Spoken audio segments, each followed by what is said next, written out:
8월의 두 번째 주일입니다. 우리 성도님들 폭우 가운데 또 뜨거운 햇살 가운데 다들 건강하셨기를 빕니다. 오늘 예배 자리에 나오신 모든 분들 환영하고, 오늘은 현대인을 위한 10계명 공부 8번째 시간인데요. 봉독해 주신 출애굽기 20장 14절과 마태복음 5장 27절에서 32절 말씀 본문으로 결혼이라는 주제의 말씀 함께 나누겠습니다. 저는 피부가 약한 편입니다. 특히 햇빛 알러지가 있어서 장시간 햇빛에 노출이 되면 쉽게 피부 트러블이 생깁니다. 처음에는 괜찮다가 점점 가렵게 됩니다. 저는 이 질병을 좀 고치기 위해서 여러 가지 방법을 써보았습니다. 민간요법도 많이 써보았죠. 용하다는 한의원에도 가보기도 했고, 특수 소금이 좋다 그래서 장기간 복용을 해보기도 했습니다. 독한 피부약을 오랫동안 먹기도 했습니다. 바닷물에 몸을 담그면 좋다 그래가지고 그렇게 해보기도 했어요. 한 번은 처음 방문한 피부과 의사 선생님에게 제가 이런저런 시도를 했다 말했더니 당신은 법성포 조기입니까? 묻더라고요. 아니, 생선도 아닌데 왜 소금으로 절이고 바닷물에 들어갔냐? 꾸중을 하시는 거예요. 제가 졸지에 조기가 되어버렸어요. 완치될 질병이 아니니까 관리를 잘 하라고 하십니다. 증상이 생기면 빡빡 긁지 말고 손바닥으로 때려주라고 했어요. 그리고 처방받은 약을 먹고 연고를 바르라고 하셨어요. 근데 집에 돌아왔습니다. 가렵다고 긁으면 안 된다는 사실을 제가 너무 잘 압니다. 이전부터 알고 있던 내용입니다. 긁지 말고 때려야 합니다. 한번 긁기 시작하면 이 손톱에 피가 묻을 정도로 그냥 계속 긁는 거예요. 정신을 못 차리는 거죠. 그럼에도 이 피부 가려움증 이기는 게 쉽지 않습니다. 저도 모르게 손이 저절로 움직여요. 그리고 가려운 피부를 긁고 있습니다. 피가 납니다. 휴지로 피를 닦습니다. 이런 저를 보고 있으면 화가 나요. 아니, 어떻게 이렇게 어리석을 수가 있나? 스스로를 한심하다 생각하게 됩니다. 저는 이걸 스스로 피부 질환의 역설이라고 불렀어요. 그런데 오늘 본문에 보면 이와 비슷한 역설이 나옵니다. 이 정욕의 역설입니다. 정욕이라고 하는 것은 일반적인 성욕과는 좀 다릅니다. 통제할 수 없는 과도한 성적인 욕망을 가리켜서 우리가 정욕이라고 부릅니다. 정욕을 가리키는 영어 단어는 lust라고 하는데요. 이 단어는 룩수리아라는 라틴어에서 유래합니다. 사치 혹은 탕진이라는 뜻을 가지고 있어요. 그러니까 정욕이라고 하는 것은 내 육체의 만족을 위해서 상대방의 육체와 감정을 허랑방탕하게 탕진하는 것을 말합니다.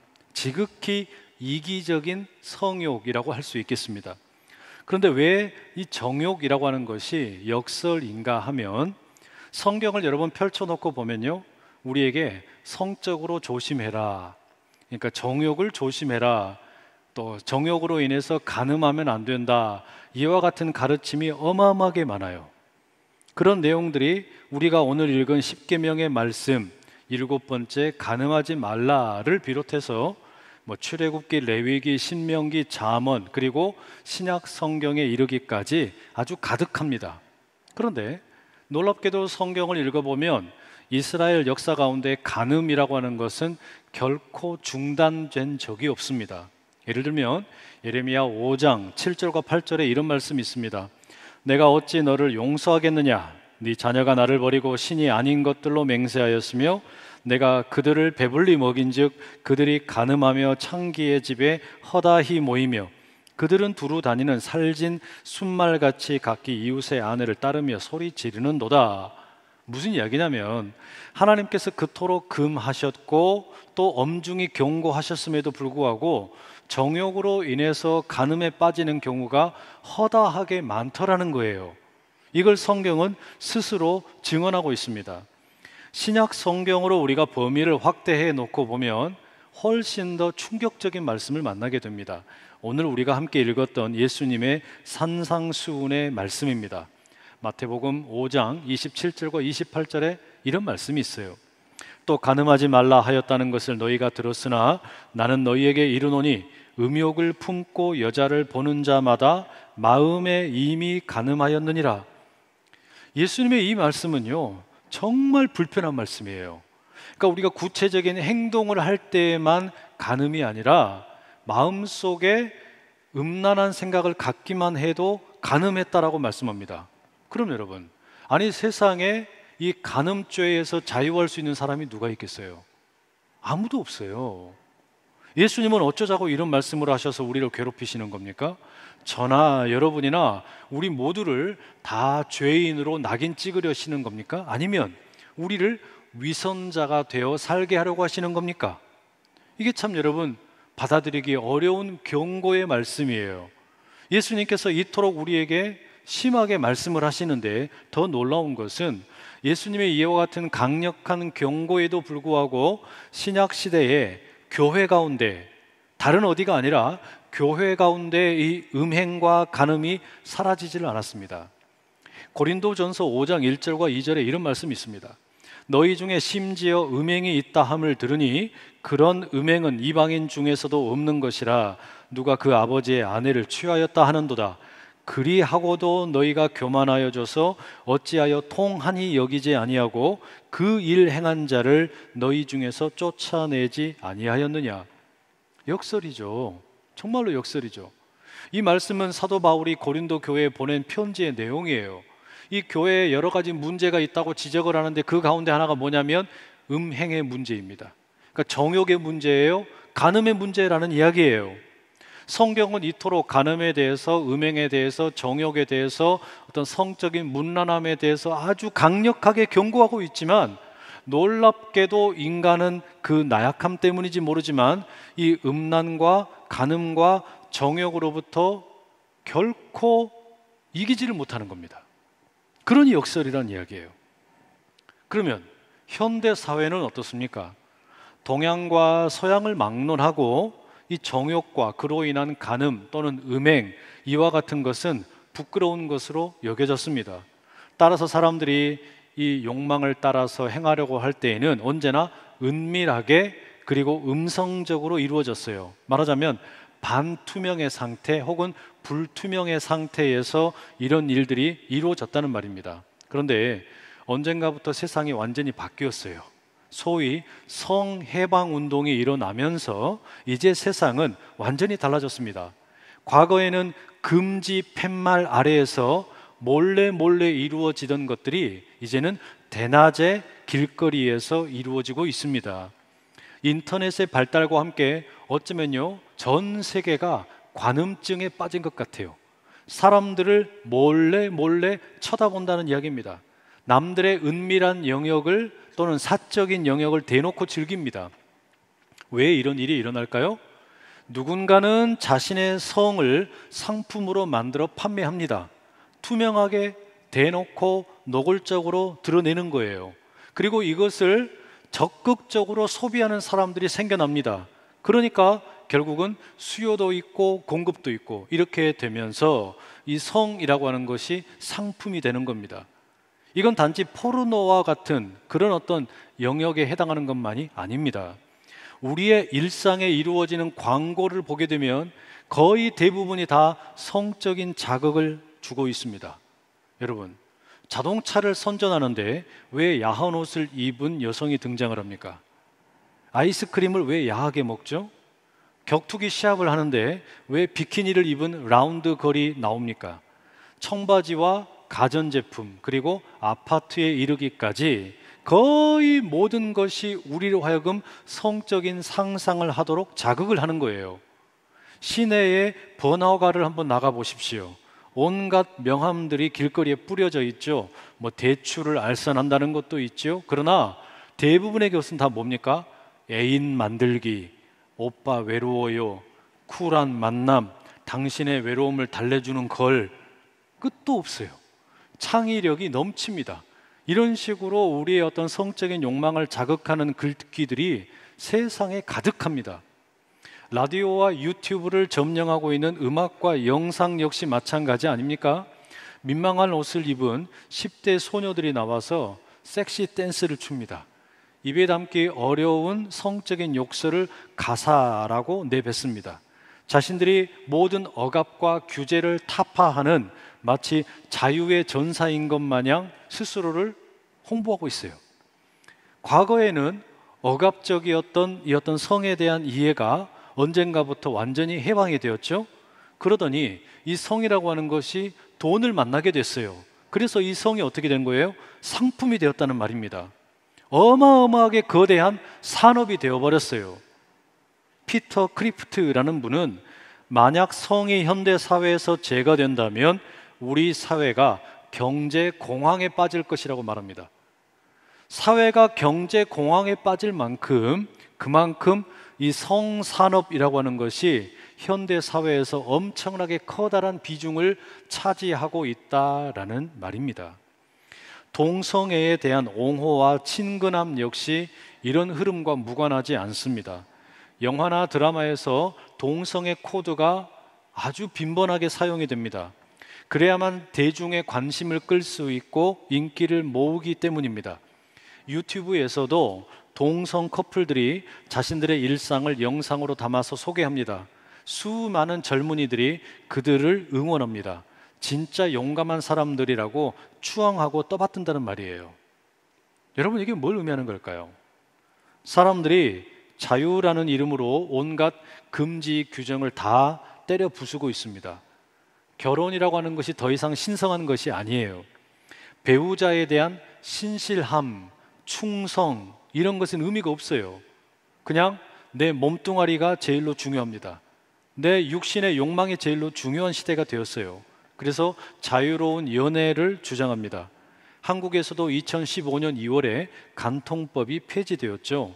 더 이상 이제는 혼인 제도로 인해서 사람들의 어떤 그 감정, 욕망을 통제할 수 없다라는 겁니다. 나의 욕망을 채우기 위해서 이제 상대방은 철저하게 물건이 되는 시대입니다. 내 육체를 위해서 탐닉하고 집착을 합니다. 그 와중에 무슨 일이 벌어집니까? 자신이 누구인지를 잊어버려요. 내가 무엇을 해야 되는지도 까마득하게 잊어버리는 겁니다. 당연히 하나님의 자리는 없습니다. 금욕이라든지 절제와 같은 단어들은 아주 구태스러운 박물관에나 어울리는 단어일 뿐입니다. 과연 이런 시대에 여러분, 우리가 오늘 읽은 이 10계명의 7번째 말씀, 간음하지 말라, 과연 이 말씀이 의미가 있을까요? 혹자들은 그럽니다. 잘 사는 동네일수록 돈에 대한 이야기 또는 간음에 대한 이야기 설교하면 안 된다라고 말합니다. 이것들은 다 그저 고리타분한 종교적인 도그마에 지나지 않는다라고 주장하는 분들이 너무 많아요. 자신의 육체를 숭배하고 있는 그런 시대 속에 살고 있기 때문입니다. 루마니아 태생의 유대인 엘리 위젤은 홀로코스트를 겪었던 분인데 그가 남긴 밤이라고 하는 아주 유명한 체험담이 있지요. 근데 이분이 이런 이야기를 한 적이 있어요. 예언자 한 사람이 소돔에 갔습니다. 그는 성문 앞에서 목이 터져라고 외칩니다. 음란함을 버리고 하나님께로 돌아오라고 외칩니다. 그런데 아무도 들으려고 하지를 않습니다. 그럼에도 이 예언자가 날마다 외치고 또 외칩니다. 이 모습이 너무나 딱했던지 어떤 순진한 꼬마가 다가와서 말합니다. 아무도 듣지 않는데 도대체 왜 이와 같은 헛수고를 하십니까? 그때 예언자가 대답을 합니다. 저들이 나를 변화시키지 못하게 하려고, 세상이 나를 변화시키지 못하게 하려고 소리 지르고 또 소리 지른다라는 겁니다. 여러분, 그렇습니다. 이 데칼로그 7번째 말씀은 바로 그런 맥락에서 우리가 이해할 수 있어요. 하나님께서는 세상이 하나님의 백성들을 변화시키지 못하도록 하기 위해 소리를 지르고 계시는 겁니다. 그렇다면 여러분, 간음하지 말라라는 이 말씀은 구약 시대의 어떤 관점에서 보면 어떤 의미에서 하나님의 소리 지름이겠습니까? 분명 여러분, 이 간음하지 말라라고 하는 이 10계명의 말씀은 오늘 현대의 기준으로 보면 너무 진부한 말씀이에요. 박물관에나 어울리는 그런 말씀이란 말이에요. 하지만 이 말씀이 기록된 출애굽의 맥락에서 보면 고대 사람들에게 이 말씀은 아주 이상한 말씀이었습니다. 너무나 낯선 말씀이었다는 이야기입니다. 무슨 이야기냐? 당시 사회에서는 풍요와 다산이라고 하는 것은 너무나 중요했습니다. 때문에 고대 사회에서 풍요와 다산이라고 하는 것은 종교가 당연히 권장해야 하는 일이었습니다. 종교의 핵심 기능 중에 하나가 뭐냐면 이 사회에 풍요와 다산을 빌어주는 일이었다는 이야기예요. 그러다 보니까 다른 어떤 그 이방의 종교들 가운데, 특별히 가나안의 종교들에는 예배 시간에 아주 공공연하게 매춘 행위가 이루어집니다. 그게 일종의 풍요와 다산을 상징하는 제의였습니다. 그래서 여자 사제들이 있고 남자 사제들이 있어요. 이들이 성적인 음란한 매춘을 행하는 겁니다. 이것이 여러분, 이스라엘 백성들이 지금 하나님의 이 십계명의 말씀을 받고 있는 때에 주변에 있는 민족들의 일반적인 모습이었습니다. 그런데 하나님께서는 지금 하나님의 백성들에게 뭐라고 말씀하시는 거냐면, 성행위를 예배의 방법으로 삼는 것, 이것도 절대로 하지 말라 금하실 뿐만 아니라 근본적으로 간음을 금하는 계명을 주고 계십니다. 이건 철저하게 혁명이었어요. 엄청난 모험입니다. 다른 세상과는 완전히 다른 종류의 성윤리를 가르치고 계시는 것이기 때문입니다. 하나님께서는 자신의 백성들을 향하여 바로 그런 식으로 가르치시면서 주변의 모든 나라와 민족들이 당연하게 여기는 것들에 대해서 반기를 들고 완전히 다른 종류의 결혼을 성스럽게, 가정을 거룩하게 여기도록 만드셨다는 이야기입니다. 이제 조금 더 이 데칼로그의 말씀의 의도를 말씀드리겠습니다. 당시 사회는 철저하게 남성이 중심이 되는 사회였습니다. 그렇기 때문에 본래 이 십계명의 말씀은 모두가 다 성인 남성들을 향한 말씀이었다라고 해도 무방합니다.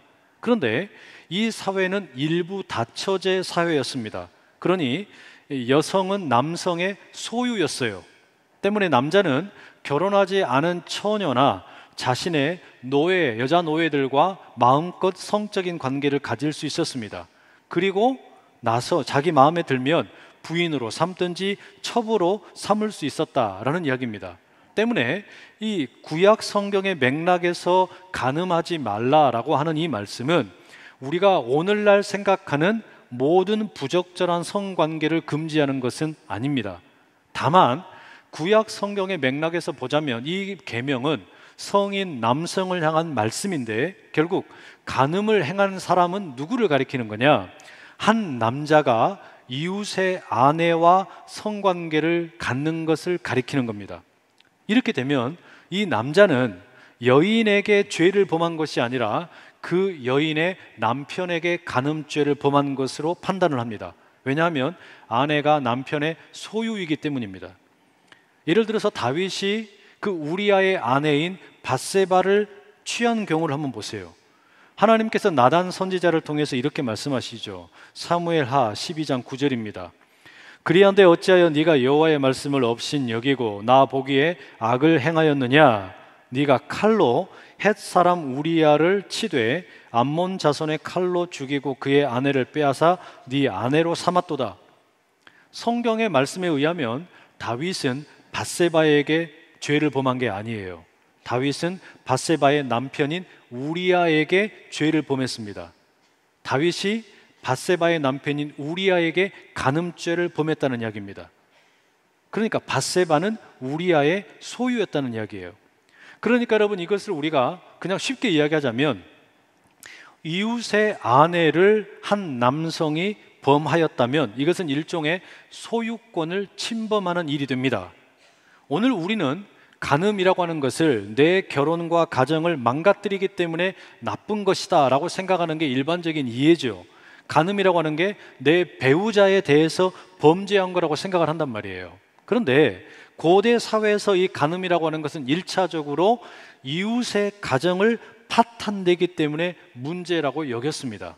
더 구체적으로 말씀을 드리면, 만약에 여러분 아내가 다른 남자와 성관계를 갖게 되고 아들을 낳게 되었다라고 한번 가정을 해보세요. 그러면 이 가정에 무슨 일이 생길까요? 이 남편은 모르겠지만 아내는 압니다. 이 아이가 누구의 자녀인지를 안다는 이야기예요. 그러면 이 가정은 위태로움을 맞이하게 됩니다. 특별히 이 남자가 위태로워지는 거예요. 뭐가 위태로워지는 거냐?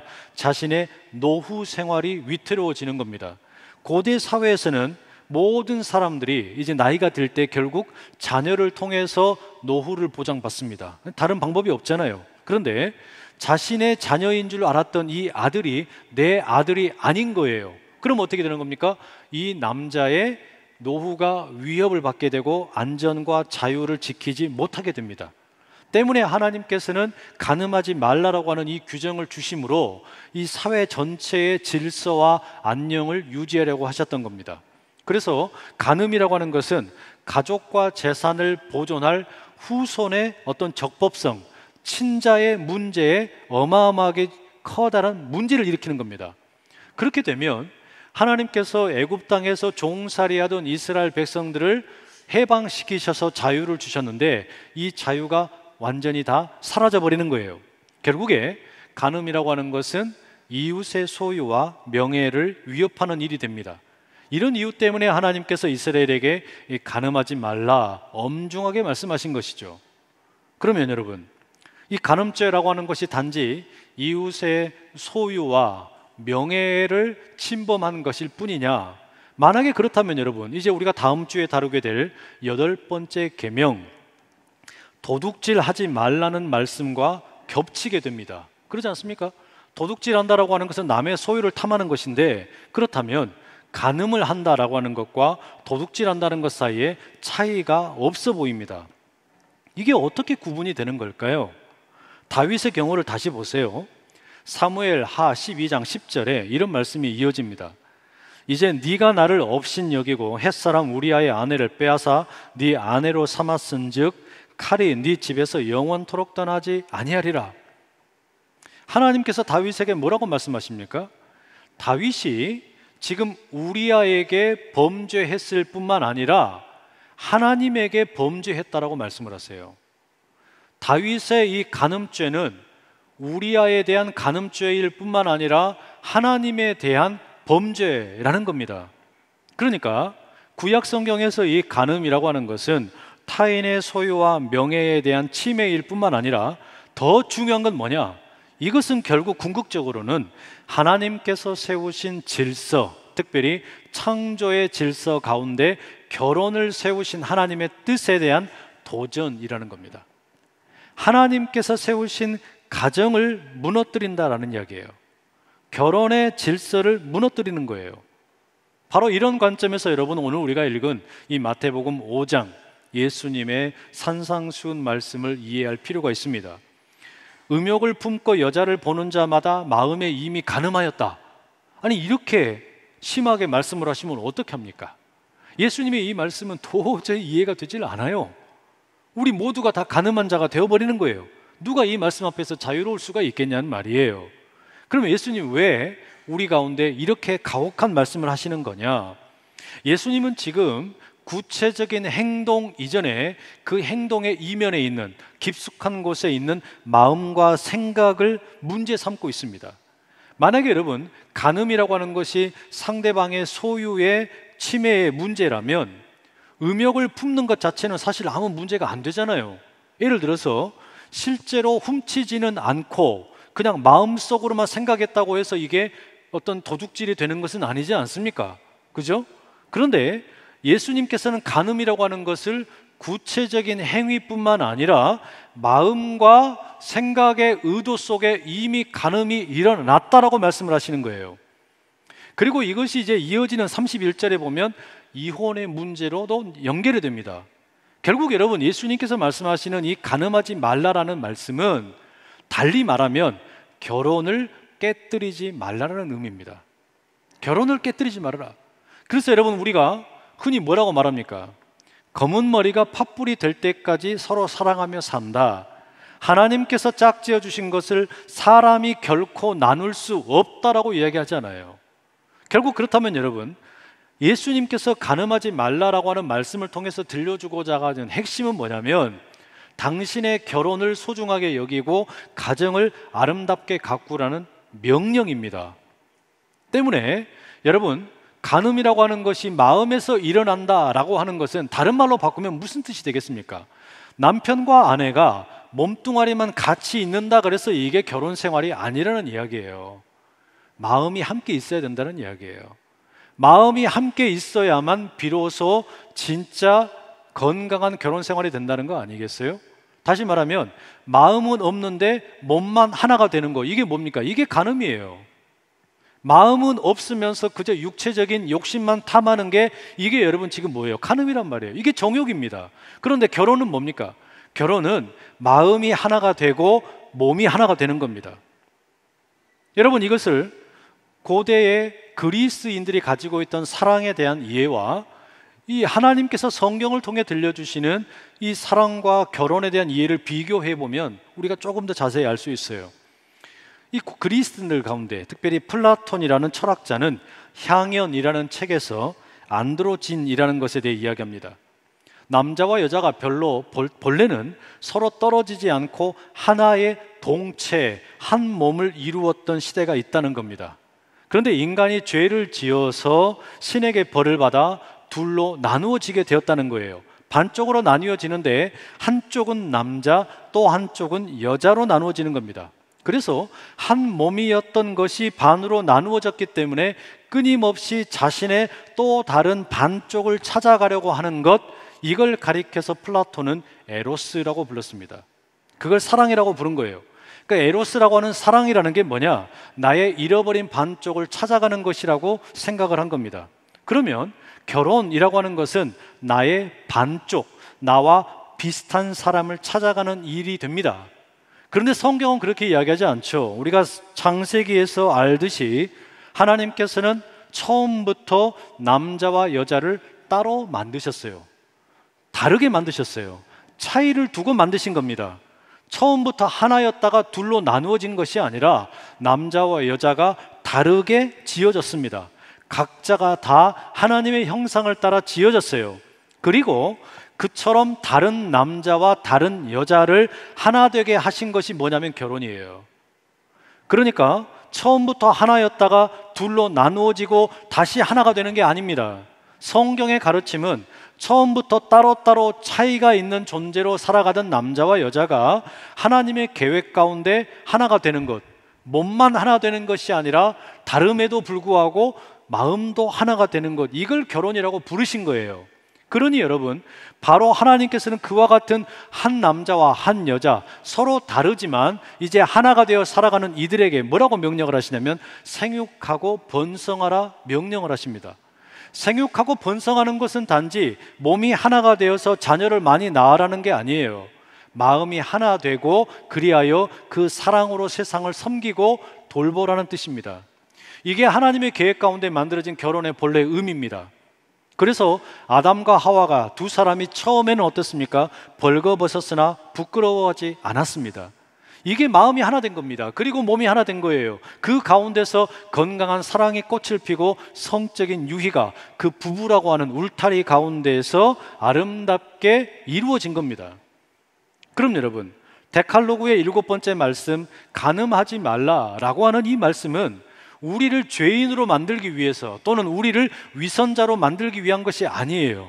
도리어 이 말씀은 우리로 하여금 본래 우리가 지음받은 원래의 하나님의 형상을 따라 건강한 가정을 이루고 결혼을 아름답게 이루고 가정을 지키라는 하나님의 명령입니다. 그 본래 하나님께서 지으신 가정의 의미를 회복하라는 거예요. 그러려면 어떻게 됩니까? 세상의 미혹이나 자극적인 소리에 귀를 닫아야 됩니다. 때로는 눈을 감아야 돼요. 그래야만 뭐가 보이는 거냐면 하나님께서 보여주셨던 그림이 보이고 하나님께서 들려주시는 소리가 들리는 겁니다. 구약 성경의 아가서에 보면 솔로몬과 술람미 여인이 나누는 아름다운 사랑의 이야기가 펼쳐지지 않습니까? 두 사람의 그 모습 속에 아름다운 하나님의 어떤 그 계획이 담겨 있는 거예요. 여러분, 바로 그런 이유 때문에 예수님께서는 혹여 우리의 지체가 범죄하거든 차라리 찍어서 내어 던져버리라고 너무나 섬뜩한 경고의 말씀을 주십니다. 왜 그럴까요? 그렇게 해서라도 우리가 사는 것이 중요하기 때문입니다. 이건 마치 뭐와 같은 거냐면 우리를 죽이는 흉기가 아니라 수술방에서 내 암덩어리를 도려내는 메스와 같은 말씀입니다. 세상의 거짓이나 기만과 속임수에 넘어간 우리의 마음과 생각을 건강하게 만들기 위해서 뭐가 필요하냐면 한 번은 죽어야 되는 거예요. 한 번은 완전히 거의 죽음에 이르는 지경에 이르러야 되는 겁니다. 세상에 대해서 죽어야 되는 거예요. 고린도후서 5장에 나오는 사도 바울의 말씀 따라 그런즉 누구든지 그리스도 안에 있으면 새로운 피조물이 되어입니다. 그런데 새로운 피조물이 되려면 한 번 죽어야 돼요. 옛 자아가 죽어야만 새로운 자아가 되는 것처럼 우리의 마음과 생각이 죽어야 됩니다. 세상에 대해서 죽어야만 이런 변화가 일어나는 거예요. 확실하게 죽어야 된다는 이야기예요. 그러면 여러분, 그때 비로소 우리가 이 말씀을 다시 읽을 때 간음하지 말라라고 하는 것은 나를 불편하게 만들고 또 나를 위선자나 죄인으로 만드는 말씀이 아니라 도리어 건강한 사랑이 무엇인지, 건강한 결혼이 무엇인지, 내게 허락하신 하나님의 어떤 그 분보식이 무엇인지를 깨닫게 하는 말씀입니다. 하나님의 질서 안에서 하나님께서 허락하신 배우자와 함께 깊고 진하게 사랑을 나누라는 거예요. 그럼 여러분, 구체적으로 내가 남편과 아내가 되어서 이 부부 가운데서 이 마음으로 하나가 되고 몸이 하나 되어 살아가는 이 부부의 관계라는 게 어떤 걸까요? 서울대 김영민 교수가 쓴 아침에는 죽음을 생각하는 것이 좋다라는 책이 있습니다. 이 책에 보면 결혼을 하고야 말겠다는 이들을 위한 3가지 주례사라는 꼭지에 칼럼이 있어요. 여기에 보면 이분이 이런 이야기를 합니다. 학교에서 공부를 잘했다 그래서 결혼 생활 잘하는 거 아니더라. 돈이 많다고 그래서 결혼 생활 잘하는 것은 아니더라. 그러면서 이렇게 덧붙입니다. 결혼 생활에 꼭 필요한 능력이 있는데 그건 뭐냐면 상대방에 대한 연민이라고 말합니다. 이제부터 결혼을 하고 나서 함께 보낼 그 미래의 시간이라고 하는 것은 다름 아닌 노화의 과정이기 때문이라고 합니다. 오늘부터 나와 함께 살아가게 될 내 배우자는 나와 함께 이 늙어가는 과정을 함께 겪을 배우자라는 거예요.